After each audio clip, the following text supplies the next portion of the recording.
बाबा साहब अम्बेडकर, बाबा साहब अम्बेडकर, दलित समाज जिंदाबाद, दलित समाज जिंदाबाद, दलित समाज जिंदाबाद, चंद्रशेखर मुर्दाबाद, चंद्रशेखर मुर्दाबाद, चंद्रशेखर मुर्दाबाद, चंद्रशेखर मुर्दाबाद, बाबा साहब अम्बेडकर, बाबा साहब अम्बेडकर। नमस्कार, आप देख रहे हैं सरल न्यूज़। मैं हूं आपके साथ पिंकी पांडे। इस वक्त मेरी मौजूदगी दिल्ली के जंतर मंतर पे है, जहां पर आप देखेंगे जय भीम का पटका पहने बहुत सारे लोग आए हुए हैं और इनके हाथ में एक तख्त है, चंद्रशेखर समाज का रावण, ऐसे दरिंदे को संसद से निकालो बाहर, इसकी सदस्यता रद्द करो। नगीना के सांसद है चंद्रशेखर रावण, कांसी राम जी के उद्देश्यों पे चलते नजर आ रहे हैं। इनके खिलाफ ये लोग यहाँ पे आज एक धरना प्रदर्शन देते नजर आ रहे हैं। इन लोगों से जुड़ेंगे, जानने का प्रयास करेंगे क्या मामला है। क्या नाम है सर आपका? मेरा नाम चतर सिंह रछोया है जी। आप लोग ये यहाँ पहुंचे हैं, चंद्रशेखर समाज का रावण, दरिंदे को संसद से बाहर निकालो। दरिंदा क्यों कह रहे हैं आप उन्हें? दरिंदा हम इसलिए कह रहे हैं कि अगर मानो हमें हमारा दुश्मन अगर नीला कबूतर बताता है बाय द वे, तो हमें उसे शालीनता के साथ जवाब देना चाहिए कि भाई हम देश के नागरिक हैं, हम सम्मान करते हैं संविधान का, और संविधान का, कानून का हम सम्मान करते हुए अपने परिवार को, समाज को चलाने के लिए काम करते हैं। हम कह रहे हैं कि हम बाज हैं, हम शिकार को ढूंढ के ले आते हैं, तो जो शिकारी को ढूंढ के लाएगा उसे आप दरिंदा नहीं कहेंगे। दरिंदा क्या हम पशु पक्षी हैं क्या? एक तरफ तो संविधान को मानने वाले लोग कह रहे हैं कि भाई खालिस्तान की मांग करने वाले लोग आतंकवादी हैं, तो ये कहाँ ले जा रहे हैं आंदोलन को? आंदोलन तो वो है कि विकास की बात करें, बेरोजगारी की बात करें। 15 लाख रुपए देने की बात हुई थी, बिहार के अंदर एक बिहार स्टेट में 10-10 हज़ार रुपये दे दिए, बाकी जो हमारी 28-30 जो स्टेट्स हैं उनमें क्यों नहीं दिए? पॉलिटिक्स की बातें हो रही है सिर्फ, ये न्याय नहीं हो रहा। और भारतीय जनता पार्टी के लिए मेरा ऐसा मानना है, इसकी जांच होनी चाहिए, और जब तक उस पर लगे हुए आरोप सिद्ध नहीं हो जाते, वो बरी नहीं हो जाते, जब तक उसको इस्तीफा देना चाहिए। और अगर वो इस्तीफा नहीं देते तो सरकार उनको संसद से बाहर करे। और उसकी जो आज़ाद समाज पार्टी, उसका नाम चंद्रशेखर है, अगर चंद्रशेखर का नाम चंद्रशेखर आज़ाद है, वो नोटिफिकेशन अधिसूचना दिखा दे, मैं 1 करोड़ रुपया दूंगा और दिखाने वाले की गुलामी करूंगा जीवन। लेकिन चंद्रशेखर रावण सदन में बैठ के भी कांशी राम के उद्देश्य को ही तो फॉलो करते नजर आ रहे हैं। सदन में कई भाषण हमने उनके सुने हैं, जिसपे महंगाई, बेरोजगारी जैसे तमाम मुद्दों पे आवाज उठाते नजर आते हैं। वो समाज को धोखा देने का काम कर रहे हैं, समाज को गुमराह कर रहे हैं। और मुझे बताइए ना कि आप चंदा क्यों मांग रहे हो जब आपके खाते में करोड़ रुपए है? आप उनका हिसाब क्यों नहीं देते? आप मुझे बताइए। दरिंदा मैं इसलिए कह रहा हूँ, और दरिंदा वो आदमी है जो बाज है, जो अपने आप को बाज कहेगा वो आतंकवादी भी है। बाज का काम है किसी को भी, पशुओं को ही नहीं आदमियों को भी उठा के ले जाना। तो आप पशुओं को नहीं, आदमियों का भी आप बाजगिरी करोगे क्या? ये दुख की बात नहीं है? आपके ऊपर निजी प्रहार हो रहे हैं, आप अपने वैवाहिक जीवन के बारे में क्यों नहीं बताते, जवाब क्यों नहीं दे रहे? ये दुखद बात है। और जब तक इस्तीफा दे देना चाहिए, जब तक इन बातों का सामना नहीं हो जाता। मैंने 10 क्वेश्चन किए हैं, उन 10 क्वेश्चनों का आप जवाब दो जनता के बीच में, समाज के बीच में आकर। इस आंदोलन को आप कहाँ ले जा रहे हो? और आपकी वैवाहिक आप फिल्में डालते हो, आप पैसा मांग रहे हो, क्यों मांग रहे हो भाई? पहले तो हिसाब दे दो आप। ये बात गलत है, आप मानते हो? ये उचित बात है? जो पैसा ले लिया, 10 साल से जिन कार्यकर्ताओं ने आपका काम किया, संसद के सदस्य आप बन गए, हेलीकॉप्टर में आप घूम रहे हो, एक इतना बड़ा काफिला ले जाने की कहाँ जरूरत है? काफिला ले जाने की कहाँ जरूरत है? ये धोखा नहीं है समाज के साथ? पैसे को आप बर्बादी कर रहे हो गरीब लोगों की। किस तरीके से मजदूर 1-1 रुपया जोड़ के देता है, उसका क्यों काफिलों में खराब कर रहे हो? क्यों हेलीकॉप्टरों में घूम रहे हो? क्यों?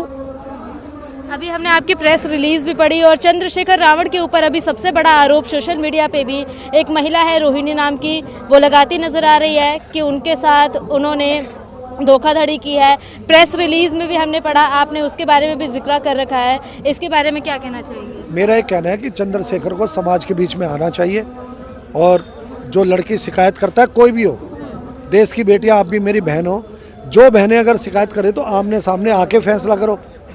और जब तक वो फैसला नहीं हो जाता, उसे अपनी सदस्यता से इस्तीफा देना चाहिए। और ये जो चंद्रशेखर अपने आप को आज़ाद बताता है, वो देश के महान सपूत का नाम है चंद्रशेखर आज़ाद, जिन्होंने अपनी शहीदी करी। तो यह उस नाम का दुरुपयोग करता है। और आज़ाद ब्राह्मण समाज का बेटा आज़ाद समाज पार्टी करके कांसीराम के मिशन को गुमराह करने का काम कर रहा है। और ये किसके लिए मिशन को आगे बढ़ा रहा है? ये मिशन को गुमराह करने का काम कर रहा है। हमारा आरोप है, इसकी जांच ना हो जाए तब तक इसको बाहर रहना चाहिए। लेकिन वे कहते हैं कि काशीराम के उद्देश्यों पे अन्य पार्टियां भी चली, बसपा जैसी, लेकिन उन उद्देश्यों को वो भूल गए। तो हम लोग आए हैं मैदान में, अब उनके उद्देश्यों को हम आगे जन जन तक लेके जाते नजर आएंगे। मैं एक एग्जांपल बताता हूँ मेरी बहन। राजस्थान के अजमेर जिले में रूपनगढ़ तहसील के नौसल गांव में एक लड़के ने प्रताड़ित होकर अपने आप को आत्महत्या की, और जो उसका डेथ सेंटेंस आखिरी में जो लिखा, स्वयं का लिखा हुआ, उसके अंदर उसने लिखा कि चंद्रशेखर मेरी चिता को अग्नि देगा। डेड बॉडी को लेकर 4 दिन तक चंद्रशेखर ने सोशल मीडिया पर वायरल किया, गुमराह किया कि एक लड़का मर गया और मुझे ऑथराइज करके गया है, अपने आप को भगवान का जितना उसको दर्जा देने का काम किया। और मैं भी वहाँ पहुँचा इसकी वायरल फिल्म से। मैंने देखा कि वहाँ समाज के अंदर बड़ी एकता थी, दलित समाज में। ये गुमराह नहीं कर पाया और उसको चिता देने के बाद ऐसे भागा जैसे आतंकवादी की चिता को अग्नि देके भागते हैं। मैं भी वहाँ मौजूद हूँ। ये 5 नवंबर 2022 की बात है। और उसके बाद 3 साल तक उस केस की कोई पैरवी नहीं करी। वो बड़ी जाति के लोग, गुर्जर और अन्य जाति के लोग, वो लोग बरी हो गए। और जो बेटी कुंवारी थी जिसकी उसको शादी करने की जिम्मेदारी किसकी होती है? जो उस जिम्मेदार आदमी की चिता को अग्नि देगा। उसकी लड़की की शादी हुई 27 नवंबर 2025 को। वो आप जैसी मेरी बहन दिल्ली में इसको इनवाइट करने आई, निमंत्रण देने। ये शादी में नहीं गया, राजनीति करी वहाँ भी। मैं बहन पहुँच नहीं पाऊँगा, मेरी टिकट नहीं हुई। इस तरीके से धोखा देने का, राजनीतिक आदमी धोखा देने का काम करते हैं। तो इसने धोखा काम करा और उन्हीं गुर्जर समाज के उस समय तो भड़का रहा था। और अब कहता है गुर्जर इकट्ठे हो जाए, दलित इकट्ठे हो जाए तो सरकार बन जाएगी, मुख्यमंत्री बन जाएंगे, प्रधानमंत्री। उसका तो टारगेट प्रधानमंत्री, मुख्यमंत्री नाम लेकर बन नहीं पाएगा वो, क्योंकि समाज जागरूक है। लेकिन लोगों को इकट्ठा करके, चंदा इकट्ठा करके, वोट हासिल करके अपने आप को, राजनीतिक जो सरकार है, समाज को बांट करके, वोट को बांट करके उसको लाभ देना चाहता है। ये असली बात है। अच्छा, आप बरगलाने की बात कर रहे हैं, धोखे की बात करने की बात कर रहे हैं। तो अभी 2 साल पहले उन्हें पिछड़े दलितों की बात करने के लिए गोली तक का सामना करना पड़ा था। कहते नजर आ रहे थे, हमने अपने समाज की बात उठाई, दलित पिछड़ों की बात उठाई, दलित मुस्लिमों को भी एकजुट करने का प्रयास किया। इस वजह से आज मेरे ऊपर एक आत्मघाती हमला तक किया गया। जी, 2001 में 18 जुलाई 2001 में हम आंदोलन कर रहे थे कि विधवाओं को फाइनेंशियल सरकार नहीं दे रही थी। तो लगाते लगाते हम संघर्ष करते रहे। हमें मनुवादियों ने मुझे जलाने की कोशिश की और तुगलक रोड थाने में FIR 162/2001 दर्ज हुई थाने के अंदर। और मैं होश में ही नहीं था, मेरे खिलाफ मुकदमा दर्ज हो गया सेल्फ इमुलेशन का। और बाद में माननीय न्यायालय ने 11 साल बाद मुझे बरी किया। और मैं ये कहूँ कि मैं भी मिशन चला रहा हूँ तो न्यायालय बताएगा ना। आत्मदाह का झूठा मुकदमा लगा दिया और मुझे मेरा 70% शरीर बर्न हुआ और मैंने वो चीज़ें झेली है। तो गोली दुश्मन मार रहा है, कुछ कर रहा है, जब हम जिंदा है तो सच्चे मन से संघर्ष करो। उस संघर्ष के अंदर जो सरकार ने 15 लाख रुपए लोगों को देने की बात की थी वो नहीं मिल रहे। बेरोजगारी 2 करोड़ रुपए बेरोजगारी खत्म करने की बात हो रही थी, वो नहीं मिल रहे। महंगाई, आज GST लगा के क्या पेट्रोल सस्ता हुआ? क्या डीजल सस्ता हुआ? क्या गरीब लोगों को न्याय मिला? क्या आज रुपए की कीमत कितनी हो गई? किसकी ड्यूटी है? जो समाज का लीडर है। मैं मानता हूँ आज हमारी समाज में लीडरशिप की कमी है, लेकिन ऐसा लीडर हमें नहीं चाहिए जो हमारे आंदोलन को गुमराह करने का काम करे। हमें ऐसी लीडरशिप नहीं चाहिए जो खुद MP बन जाए, खुद काफिले के साथ चले। जिन मेरे ऐसे कार्यकर्ताओं ने, मेरी गरीब समाज ने पिछले 10 साल से बाबा साहब के अनुयायी लोगों ने जय भीम का नारा लगाते उसकी मदद करने का काम किया, वो क्या बने? अच्छा, वो चंदा दे रहे हैं, उनका हिसाब कहाँ है? कौन देगा इसका? वो लोग, वो पिसरे, वो आज भी खड़े उसके साथ, वो धोखा देने का काम कर रहा है। अपने आप को बाज बताता है कोई आदमी। मैं तो कभी नहीं बताऊंगा मैं बाज हूँ, मैं देश का नागरिक हूँ, मैं संविधान को, क्या बाज संविधान को मानेगा? वो तो आपको नोच नोच के खाएगा। क्या बाज, क्या नीला कबूतर या बाज क्या संविधान को लागू कराएगा? वो तो लोगों को नोचेगा, आप जैसी बहनों के साथ अत्याचार करेगा।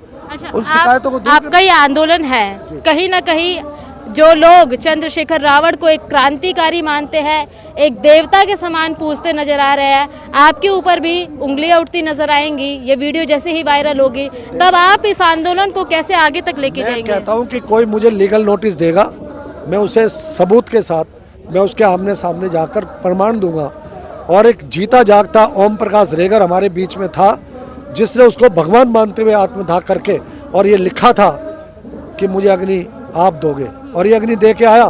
3 साल बाद वो नहीं गया। खुद अपने आप को आप वकील बताते हो, कितने दिन पैरवी की उस केस की, क्यों बरी हो गए वो लोग?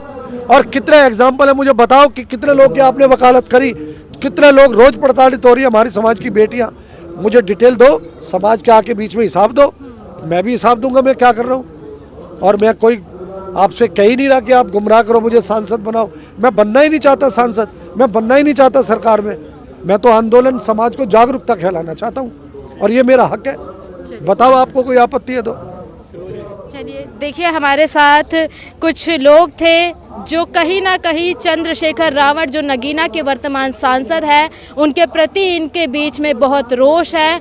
लोगों के अंदर आप रोष देख सकते हैं। एक मामला उठा सोशल मीडिया पे लगातार, रोहिणी एक नामक युवती है जो चंद्रशेखर रावण के ऊपर कई तरह के बयान देती नजर आ रही है, उनकी निजी जिंदगी में भी दखल अंदाजी करती नजर आ रही है। इसके ऊपर अभी तक चंद्रशेखर रावण अभी तक अपना बयान उन्होंने खुलेआम नहीं दिया है। अब इनकी मांग यही है कि जब तक आरोप जो है उन आरोपों से बरी ना हो, संसद से इनकी सदस्यता जो है रद्द की जाए। देखने की बात ये रहेगी चंद्रशेखर रावण जो दलितों का नेता कहते हैं खुद को, वो इसके ऊपर अपना कब तक बयान लोगों के बीच लेके आएंगे, लोगों से बात करेंगे। जब तक के लिए बने रहिए हमारे साथ। आप देख रहे हैं सरल न्यूज़, मैं हूँ आपके साथ पिंकी पांडे।